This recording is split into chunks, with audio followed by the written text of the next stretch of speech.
दर्शकों, हरिओम, जय श्री राम। आज ज्योतिष की वीडियो बन रही है। तो इस वीडियो में आज हम सूर्य देव पे तीसरी वीडियो बना रहे हैं, जिसमें हम चर्चा करेंगे कि यदि सूर्य देव कुंडली के तीसरे घर में बैठा हो, तीसरा घर इसे बोलते हैं, भले यहाँ राशि कुछ भी लिखी हो, राशि 12 राशियों में से कोई एक राशि यहाँ लिखी मिलेगी आपको, पर वो घर नहीं होता, वो केवल राशियाँ लिखी होती हैं। पिछली वीडियो में कई बार आपको बताया है कि कुंडली के अंदर घर का नंबर नहीं लिखा होता, बल्कि राशियों के नंबर लिखे होते हैं। इससे पहले एक तो आपको ध्यान देना होगा कि पुरुष राशियाँ कौन सी होती हैं और स्त्री राशियाँ कौन सी होती हैं। पुरुष राशियों में जितनी विषम राशियां हैं, जैसे 1, 3, 5, 7, 9, 11, ये पुरुष राशियां हैं। 2, 4, 6, 8, 10 और 12 ये स्त्री राशियां हैं। एक तो इनको आपको नाम याद होना चाहिए, जैसे ये मेष राशि है, ये नंबर 2 वाली वृषभ राशि है, ये मिथुन राशि है, कर्क राशि, सिंह राशि, कन्या राशि, तुला राशि, वृश्चिक राशि, धनु राशि, मकर राशि, कुंभ राशि और मीन राशि। ये आपको पता होना चाहिए। अब हम बात करते हैं कि यदि सूर्य देव तीसरे घर में बैठा हो तो उसका क्या रिजल्ट देगा। एक तो ये ध्यान देना कि ये हर ग्रह का एक बेसिक नेचर एक होता है, और हर ग्रह जो भी रिजल्ट देता है यहाँ पर बैठी हुई राशियों के आधार पे कम या ज़्यादा होता है। किसी राशि में बहुत अच्छा रिजल्ट देगा, किसी राशि में खराब रिजल्ट देगा, क्योंकि लगन का बड़ा महत्व है। किस लगन का क्या रिजल्ट है, तो लगन की वीडियो तो बाद में बनाऊंगा। आज तो मैं केवल बेसिक बता रहा हूँ आपको कि तीसरे घर में बैठा हुआ सूर्य किस राशि में कैसा कैसा रिजल्ट देता है। चलो करते हैं शुरुआत। एक तो ध्यान देना कि इसको हम सहज भाव भी बोलते हैं। पिछली वीडियो में आपको मैंने सारा डिटेल कराया हुआ है। ये जो घर है पराक्रम का घर है, जोश जिसे बोलते हैं। ये जो घर है छोटे भाई का घर भी है, ठीक है। और इसमें अपने ये ध्यान देना है कि सूर्य देव जब यहाँ होंगे, कुछ अपने खुद के जो तत्व होंगे उनको बढ़ाएंगे और दूसरे के तत्व को घटाएंगे। ये इसका मेन होता है। तो सहज भाव में सूर्य का होना भाइयों के लिए शुभ नहीं होता, ये याद रखना, क्योंकि ये भाई के लिए, भाई का घर होता है।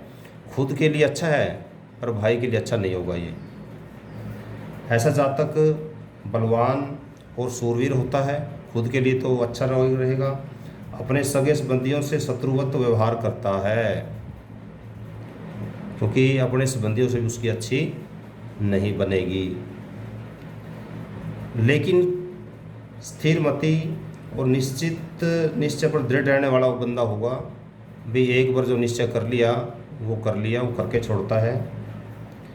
जातक सुंदर शरीर वाला, पराक्रमी, परिश्रमी, दानी, प्रतापी और न्यायप्रिय भी होगा, निरोगी भी होगा, सत्यवादी, सदाचारी और धार्मिक स्वभाव का भी होगा। अब देखो, ये यहाँ बैठा है तो इसकी दृष्टि सीधी 1, 2, 3, 4, 5, 6, 7 इनकी दृष्टि यहाँ जा रही है इस घर पे, भाग्य भाव पे। जो भाग्य भाव है ये धर्म का भाव भी है। ये जो भाग्य भाव है ये धर्म का भी है, धर्म कर्म भी इसमें आते हैं। तो जब सूर्य देव की दृष्टि यहाँ आएगी तो भाग्य पे असर भी पड़ेगा। भाग्य पे असर में क्या रहेगा कि जैसे जो धर्म कार्य है उनमें उसकी रुचि बढ़ जाएगी। ऐसा जातक जिसकी तीसरे घर में सूर्य होता है, अपनी अतिशक्ति की ताकत पर मृत्यु को भी प्राप्त करने, मृत्यु को भी रोकने में सक्षम हो जाता है कई बार। अर्थात उनके अंदर जो विल पावर है बहुत ज़्यादा होती है। कई बार आपने देखा होगा, कोई व्यक्ति बीमार थोड़ा सा हुआ और मन घेर देता है, हाय हाय करने लग जाता है, तो कह देते हैं कि मन के हारे हार है, मन के जीते जीत। तो तीसरे घर का सूर्य है वो जोशीला बनाता है, वो इतनी जल्दी से हार मानने वाला नहीं होता। अर्थात जातक के लिए शुभ होता है, भाई के लिए अशुभ होता है। भाइयों के साथ साथ रिश्तेदारों के लिए भी ठीक नहीं होता। पर इसमें एक बात ध्यान देनी होगी आपको, झूठ, फरेब, चापलूसी और बिना मतलब के जो गप्पे मारने वाले लोग हैं उनको पसंद नहीं करता। कुछ लोग ऐसे होते हैं फालतू की बातें करेंगे। ऐसा व्यक्ति कभी भी ऐसे लोगों को पसंद नहीं करेगा जो फालतू में टाइम वेस्ट करते हैं। जातक जो होगा वो मेधावी होगा, तीक्ष्ण बुद्धि वाला होगा, और ऐसा जो जातक होगा वो गणित या ज्योतिष शास्त्र में पारंगत होता है। मतलब या तो मैथमेटिक्स के क्षेत्र में जा सकता है, वो मैथ का लेक्चरर बन सकता है, या रिसर्च कर सकता है, या फिर एक बहुत बड़ा ज्योतिषी भी बन सकता है। क्योंकि ये जो जातक है, जातक सोम के लिए बहुत अच्छा होता है। तो विपरीत परिस्थितियाँ यदि आ जाएं, विपरीत परिस्थितियों में भी ऐसा जो जातक है वो घबराता नहीं है। बस आपने एक बात ध्यान देनी होगी, यदि पुरुष राशियों में हो, अर्थात जैसे पहली, तीसरी, पाँचवीं, सातवीं, नौवीं, 11वीं, यदि मतलब पुरुष राशियों में हो, तो ऐसा जातक ज़्यादातर, मैं ये नहीं कह रहा कि 100%, ज़्यादातर ऐसा जातक अपने माँ बाप की अकेली औलाद होती है।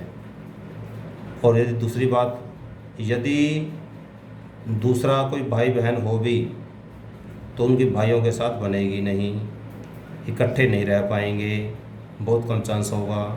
इकट्ठे रहेंगे तो उनमें आपस में लड़ाई झगड़ा होता रहेगा, और जब तक इकट्ठे रहेंगे जब तक उसका भाग्योदय नहीं होगा। हाँ, जब भाइयों में विभाजन की स्थिति आ जाती है, जब मान ले दूसरा कोई भाई हो साथ में, हालांकि बहुत कम चांस होते हैं कि इसके भाई कोई हो, यदि बाई चांस अपवादवश यदि भाई हो, तो यदि उनमें जो भी विभाजन होगा अर्थात भाइयों का बंटवारा होगा वो आराम से शांतिपूर्ण हो जाएगा। यहाँ का सूर्य है ये उनके लिए शुभ होता है।